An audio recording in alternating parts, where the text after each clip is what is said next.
So one of the last things we need to do is we are going to need to attach a bracket that will join the lampshade to the lamp itself. We're going to give you some acrylic to do that, and we've got the general shape figured out for you. You will have to work out some of the details yourself, but what you do need to do is you need to create two holes. Let me show you what this bracket is roughly going to look like. Okay, so here is roughly what it's going to look like, and as you can see, there are two holes to allow it to join onto the shade that you're creating. So if I come over here, I'm going to show you how to draw those two holes in exactly the right place. Now the first tool that we need is a rectangle tool. It may seem a little bit counterintuitive, but you'll see why we need that. If I just click first of all, the sizes that I want to make this rectangle are going to be 12 millimeters for the width and 18 millimeters for the height. Once we've drawn that, it will look something like this. It's kind of small, but so is the bracket. And then what we're going to do is we're going to use the ellipse tool. We're going to hover over the corner anchor, and we're going to draw out a circle. If we hold down Alt, it will start from the center of the circle and work outwards. If we hold down Shift, it will constrain it to a circle and not an ellipse. We can then transform it by clicking on here, typing in 6. It should automatically change the other value, and there we go. We've got one of our circles in the right place. Then what we can do is we can either draw another one down here, or we can simply drag this one across, hold down Alt, and that will make a duplicate.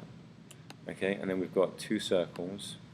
Delete that rectangle, and we've got two circles which are the right spacing, the right width, the distance between them, and the right height, distance between them, in order to match with this bracket. Now this image is reversed, so it should look something, should match up the holes that way around.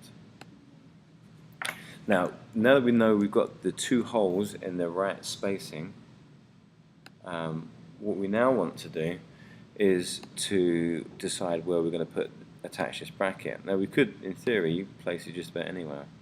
I couldn't put it in now because that's a bit that's going to be cut out. That's no use to us. But in theory, I could put this anywhere. But here's some tips that you might want to follow.